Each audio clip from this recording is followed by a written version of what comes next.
bien, porque probablemente todos nosotros necesitamos oír esas cosas de nuevo, pero en el tema de estar guiado por Dios,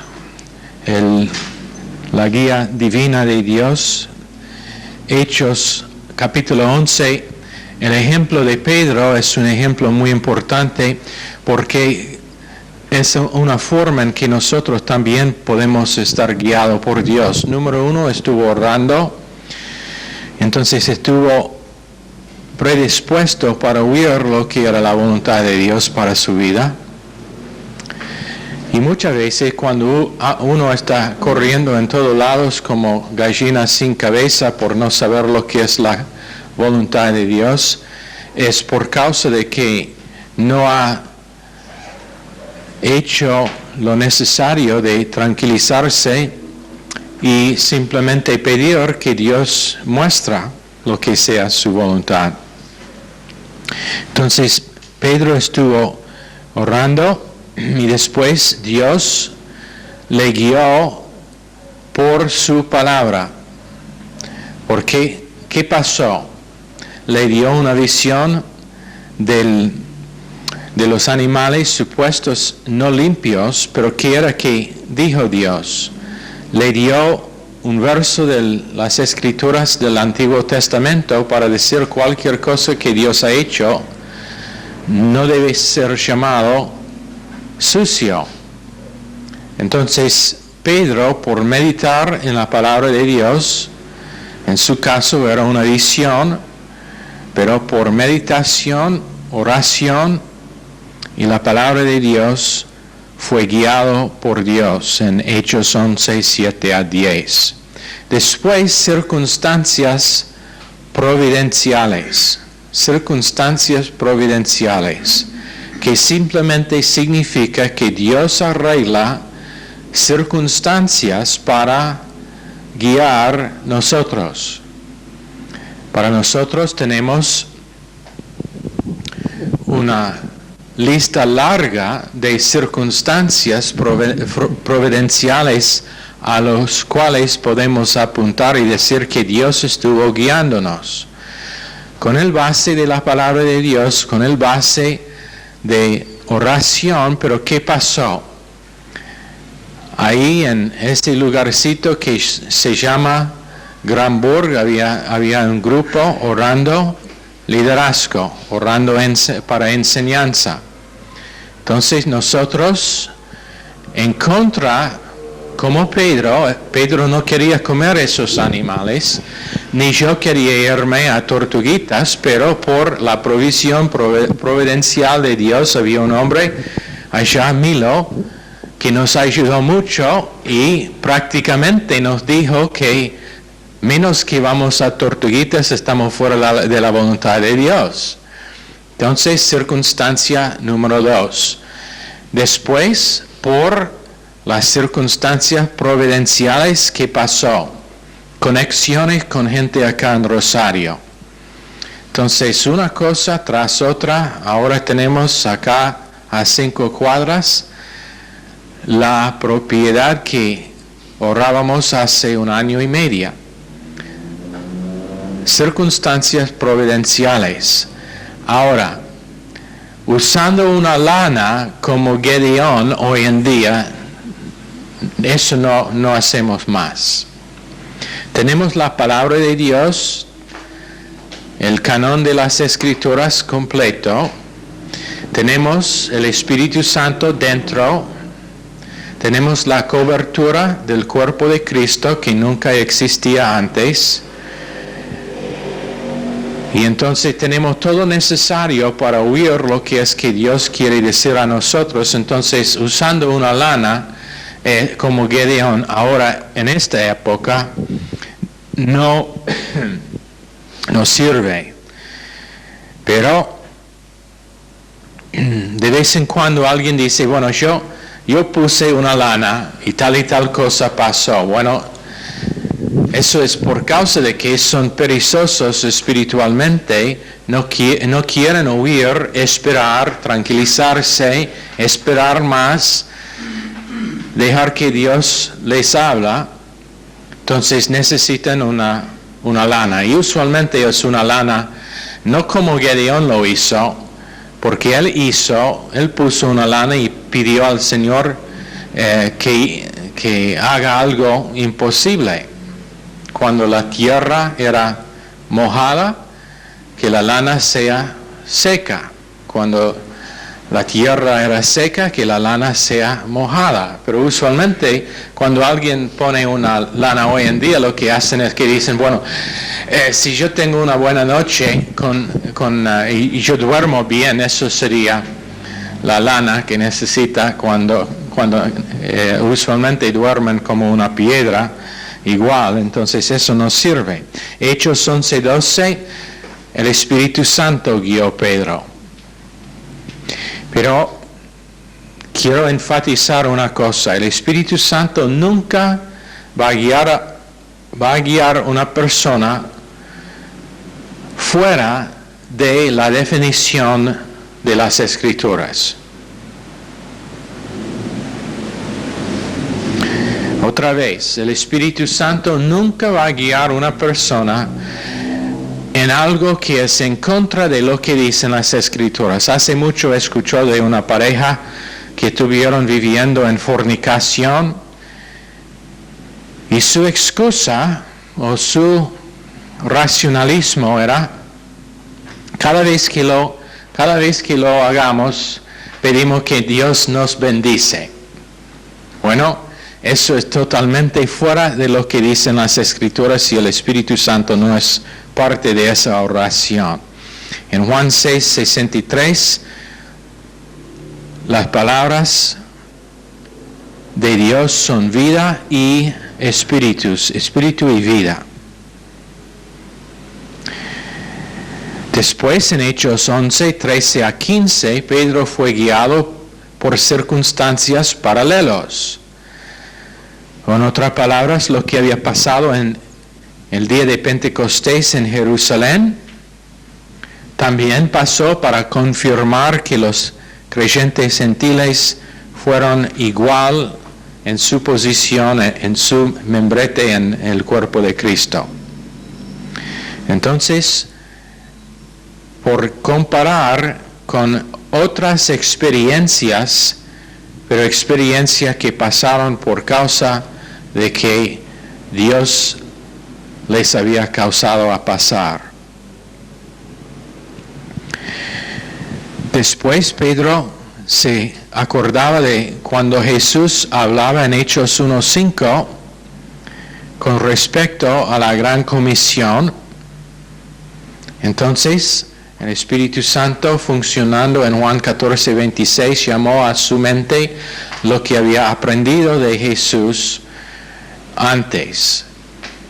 Y entonces, siempre basado en las Escrituras, siempre basado en lo que hemos aprendido, pero con la libertad del Espíritu en aplicar y poner en orden las cosas que hemos aprendido. Entonces, no es un formulario, es simplemente que uno, por atesorar las Escrituras, tiene lo que necesita el Espíritu Santo para estar guiado correctamente por ese Espíritu. Ahora voy a repasar las voluntades de Dios.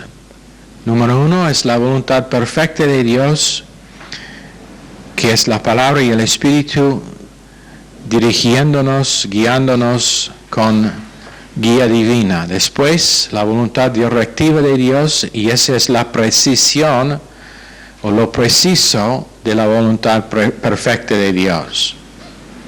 Después, la voluntad permisiva. Dios nunca va a forzar a una persona a vivir conforme a su voluntad. Esa es la respuesta a todos ellos que preguntan sobre la razón que hay tantas cosas malas que pasan en el mundo. Es simplemente por causa de que cada ser humano tiene un libre albedrío. Pero la voluntad permisiva de Dios no necesariamente significa que uno no va a tener la apariencia de estar bendecido. Varias veces he visto cuando alguien decide que van a salir de su llamamiento, van a salir de su matrimonio, van a salir del lugar donde están llamados por Dios, y por unos meses, en algunos casos, unos años después, su testimonio es que su vida nunca era mejor. Todavía es la voluntad permisiva de Dios. Y es simplemente que Satanás ahora ha completado lo que era su propósito, y eso era remover a la persona del lugar donde puede saber bien lo que es el plan de Dios para su vida. Y ahora, por dar afirmación de que la persona está haciendo la cosa correcta, remueve su ataque de esa persona. Dice: demonios, déjalo ir en paz. Bendecid su trabajo, dale un trabajo mejor donde está ganando un montón. Bendecid a toda área de su vida por un rato, después de que está convencido que ha hecho una decisión buena en contra de la voluntad perfecta de Dios. Vamos a volver para empezar de nuevo, pero por un tiempo lo vamos a dejar solo para que pueda disfrutar el hecho de que es fuera de la voluntad perfecta de Dios. Después tenemos la voluntad operacional de Dios, y eso significa categorías residentes en la mente, operando en la mente y en el alma. Y la palabra de Dios es tan firme allá que da lo que necesitamos para operar correctamente y precisamente como las Escrituras nos enseñan. Después, la voluntad geográfica de Dios, que significa estar en el lugar correcto, en la iglesia correcta, bajo el pastor maestro correcto, aprendiendo doctrina, que es la doctrina correcta. Y no es solamente preferencia personal, es que Dios nos dirija en donde debemos estar. Entonces, algunos pueden funcionar, hay muchos, y este realmente es donde gente se confunda. Dicen: bueno, pero estoy sirviendo al Señor en esta iglesia, ¿no está bien en esta iglesia donde estoy? De nuevo, tu decisión es tu decisión con respecto a dónde debe estar, pero la verdad es que aunque uno está sirviendo en ese lugar, posiblemente produciendo frutos, la voluntad perfecta geográficamente es que esté en otro lugar donde produciría aún más frutos. ¿Qué es la voluntad de Dios en Juan 15? Que producimos frutos y más frutos, la mayor cantidad posible. Muchos frutos, dice la palabra de Dios. Entonces, aunque uno puede estar bien, creciendo en el lugar donde está, y te doy un ejemplo. Conozco un hombre, un matrimonio que he conocido hace muchos años. Ahora, cuando doy este ejemplo, quiero que estén seguros que yo no estoy juzgando por las decisiones de ellos, solamente relatando lo que era que me contaron. Que de vez en cuando, con esto, quien es un muy buen amigo, como chiste, bromeando, digo: nunca va a estar en la voluntad perfecta de Dios hasta que se muda a Baltimore. Pero la última vez que le dijo así, me dijo: Baltimore, no podemos soportar tal y tal lugar, y me mencionó un pueblito que era una ciudad bien pequeño, mucho más pequeño que Baltimore, y me dijo: no, intentamos vivir en tal lugar y bueno, no nos gustó. Entonces estamos acá en medio del pleno campo, lejos, les costó aproximadamente media hora a 45 minutos en auto para llegar en el lugar donde se congregaron. Y conforme a su testimonio a mí, por causa de que no les gustó estar más cerca en la ciudad. Bueno, de nuevo, no juzgo, pero me pregunto si la voluntad geográfica de Dios para ellos era ese lugar, Baltimore o otra ciudad, pero por resistir y por tener una preferencia personal, no fueron. Eso siempre, si era mi voluntad, si era mi deseo, una ciudad sería el último lugar en la faz de la tierra donde me encuentran. Detesto ciudades, naturalmente. Pero lo natural no tiene nada que ver con la voluntad de Dios. Y cuando Dios,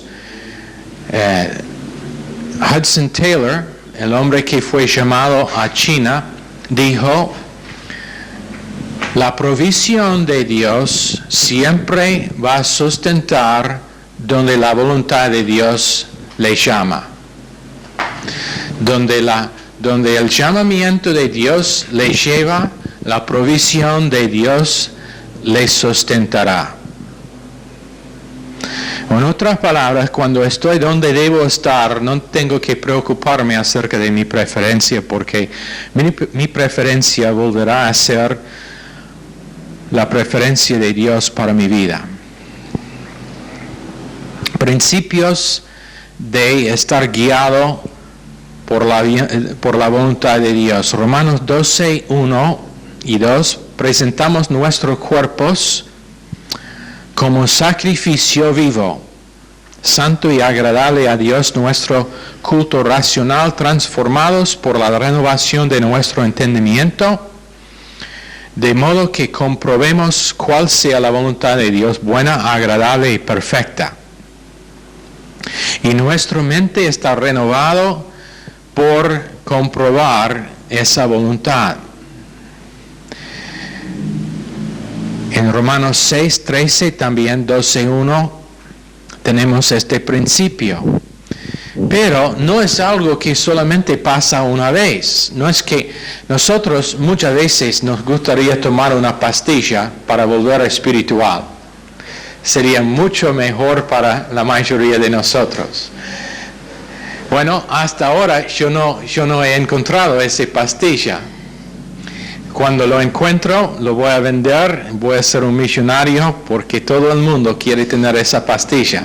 Pero no es así, es un proceso en lo cual cada día nosotros, en un acto, quien es nuestro culto racional, que significa en luz de lo que es que la palabra de Dios dice, la única cosa que es racional, nosotros damos nuestros cuerpos en sacrificio vivo, que significa una vez que está puesto en el altar, no puede salir. Pero es algo que tenemos que hacer todos los días. En 2 Pedro 3:18, crecer en la gracia y en el conocimiento de nuestro Señor Jesucristo. Es un crecimiento en la gracia de Dios. Es crecimiento. Ahora, todos nosotros que hemos tenido hijos, sabemos que los hijos no tienen 1/2 metro de altura un día y 2 metros y pico el próximo. No, ellos crecen tan poco cada día que es invisible, pero crecen si son sanos. Es igual en la vida espiritual. Es el paralelo del crecimiento de un árbol o cualquier planta. Un árbol solamente crece aproximadamente 2 o 3 meses por año. ¿Sabían? El árbol solamente crece 2 o 3 meses por año. El resto del año es solidificación del crecimiento. Es que la madera nueva de ese árbol está siendo solidificado. Muchas veces en la vida de un creyente es algo similar que pasa. Cuando el árbol crece en la primavera, ¿qué pasa? Las hojas aparecen casi tras noche. Parece que está creciendo rápido, pero durante todo el verano no parece que hay crecimiento porque no está creciendo. En la vida del creyente puede pasar que es un tiempo donde hay crecimiento rápido, donde parece que está venciendo barreras en su vida, debilidades, áreas de pecado, rapidísimo. Y después un tiempo largo donde parece que nada está pasando. Está bien porque el crecimiento está siendo solidificado. Entonces, 2 Pedro 3:8, crecer en la gracia y en el conocimiento. Pero es un mandato. Es un mandato. Y es un buen mandato. Y es uno que es necesario. Muy necesario, especialmente con el tema de ser pionero, plantando iglesias. ¿Por qué? Porque la iglesia pasa por varios pasos en su crecimiento. Por ejemplo, empezamos con Maru y la guitarra. Ella es muy buen guitarrista. Pero va a venir un día cuando voy a decir a Maru, no va a tocar la guitarra más. O posiblemente con una persona que está guiando las canciones, yo en este momento, cuando voy a decir a mí mismo, basta. Y poner a otra persona en esa posición. A veces, cuando eso pasa, por ejemplo, si decimos que, bueno, queremos tomar otra dirección nueva con respecto al ministerio de música y ponemos otra persona nueva encargado, puede ser que la persona que lo hizo antes vuelve enojado y ofendido. Ella no, porque ella no quiere seguir tocando la guitarra, ella está ahorrando un piano, yo también. Pero ahora tenemos el piano, tenemos 2 guitarras, tenemos guitarras eléctricas, tenemos batería, tenemos teclados, tenemos todo. Y es necesario que ponemos otra persona como líder de eso. Y tengo que decir, Maru, cierre la boca. Sé que tú tienes su idea de cómo debe ser, pero tranquila. Bueno, eso es lo que significa crecer en gracia, que cuando el ministerio está pasando cambios, que gente tiene que saber lo que significa aplicar gracia a sí mismo, a los demás, y dejar que Dios hace su cosa en las vidas de todos.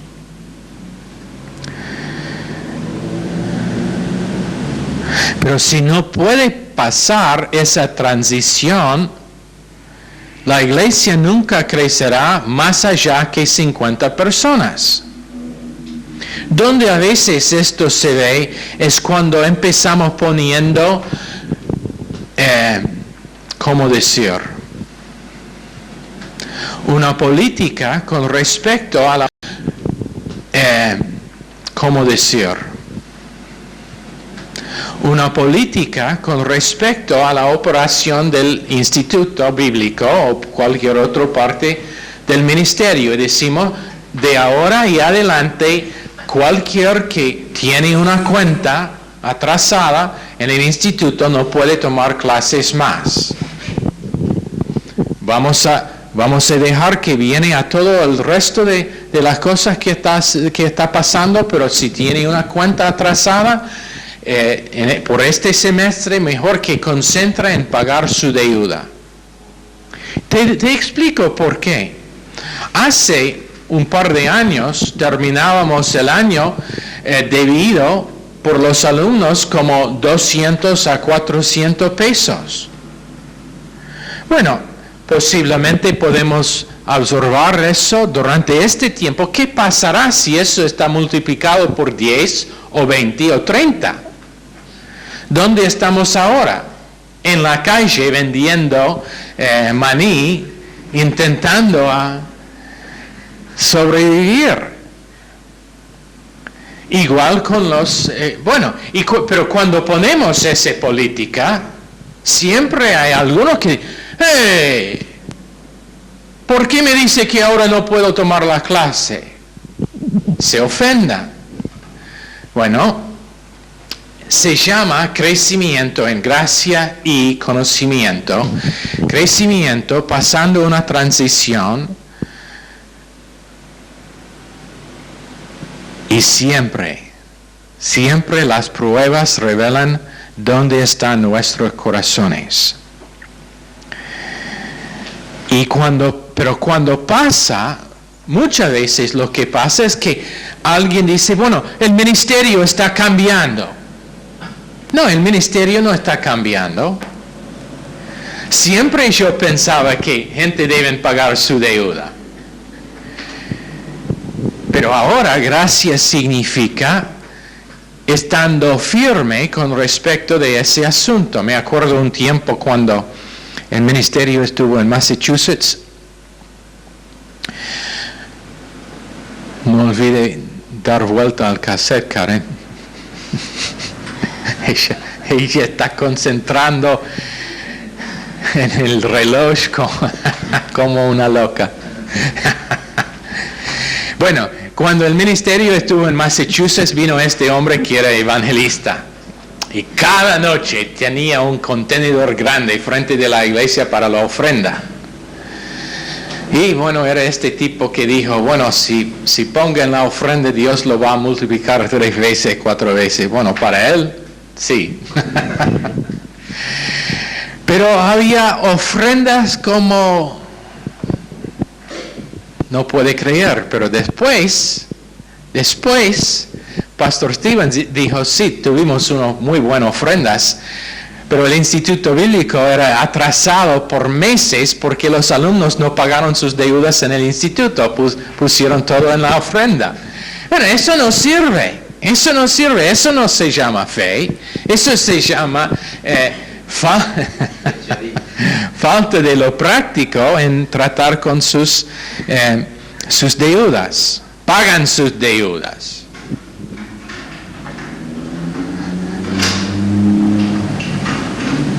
¿Estoy bien ahora?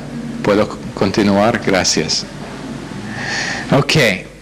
Pero lo que pasa es que gente piensa, ahora es esta gran énfasis en plata. Me parece que el ministerio no está cambiando. Estamos haciendo un énfasis que todos nosotros tenemos que entender. Integridad. Ok. En Gálatas 3:2 tenemos la palabra que tocamos en la radio hoy, hechizados o hipnotizados, que son ellos que son bajo influencia de demonios, y lo que pasa es que ellos están hipnotizados para creer otro que lo que es que la palabra de Dios dice. Es la voluntad de Dios que cada miembro de la raza humana sea nacido de nuevo. Esa es la voluntad perfecta de Dios. Es la voluntad perfecta de Dios que todo creyente esté santificado con santificación experimental. 1 Tesalonicenses 4:3, Juan 17:17. Santifícalos en la verdad, tu palabra es la verdad, dijo Jesús. Es la voluntad de Dios que todo creyente esté controlado por el Espíritu Santo. Romanos 8:14, Efesios 5:18. Es la voluntad de Dios que damos gracias a Él para toda cosa, en 1 Tesalonicenses 5:18, Efesios 5:20. Voluntad perfecta, que le agradezco al Señor por todo en mi vida, inclusive las cosas que parecen ser malos. Le doy a Él gracias, no por la cosa, pero por el hecho de que yo tengo lo que necesito para pasar por esa dificultad o prueba. Es la voluntad de Dios que estoy conformado a Cristo, a la imagen de Cristo en todas cosas. Romanos 8:29, estén conformados a la imagen de Dios. Esa es la voluntad de Dios. Puede ser que signifique el perder de cosas o el ganar de cosas, dependiendo en dónde estoy. En algunos casos significa pérdida de hábitos, de control, de ideas humanas, pero significa el ganar de orden, tranquilidad, paz, propósito.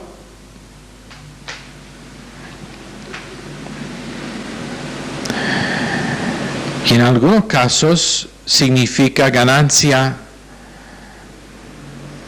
material también, porque cuando Dios tiene ordenado la vida de uno, le puede promocionar monetariamente también. Hemos dicho antes que la prueba más difícil que hay es prosperidad. Y el propósito de prosperidad es que uno da la ofrenda máxima para que el ministerio pueda ir adelante en el llamamiento que tiene como ministerio. No para que el liderazgo sea rico, aunque eso probablemente no sería una mala idea. No, estoy bromeando. Proverbios 3:5. Confía en Jehová con todo tu corazón y no te apoyes en tu propia inteligencia. Reconócelo en todas tus caminos y Él enderezará tus sendas. Voluntad perfecta de Dios. Que nuestro entendimiento no será lo que nos apoya, pero que Dios mismo nos apoya. En 1 Timoteo 1:19 dice manteniendo la fe.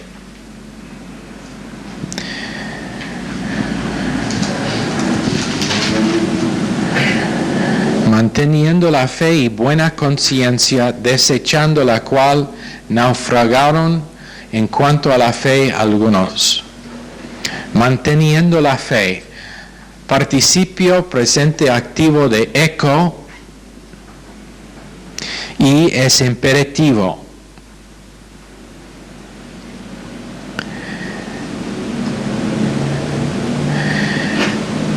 Manteniendo la fe y buena conciencia. ¿Qué significa mantener fe? Primero, cuando se termina el mensaje, la primera cosa que Satanás hace es venir con intención de robar lo que Dios ha sembrado en su corazón. Si el mensaje está ungido, siempre Dios está sembrando cosas en los corazones nuestros. Ahora, casi antes de terminar con el mensaje, Satanás vendrá con propósito de robar lo que fue sembrado. Eso es el porqué. A veces mejor que quedan en la silla meditando en lo que has escuchado para que no pasa. Muchas veces cuando corremos rápido para empezar con la próxima cosa, la mitad del mensaje ya se fue. Entonces significa que no permitimos que el kenologeo, los demonios kenologeo, vienen en contra del retener del mensaje.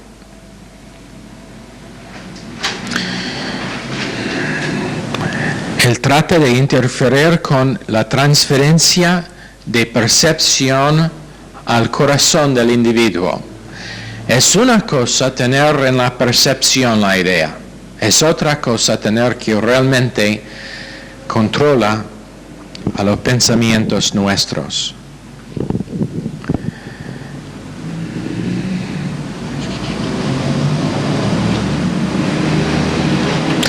A veces donde esto se ve es cuando uno está sanado, pero después parece que pierda su sanidad de nuevo.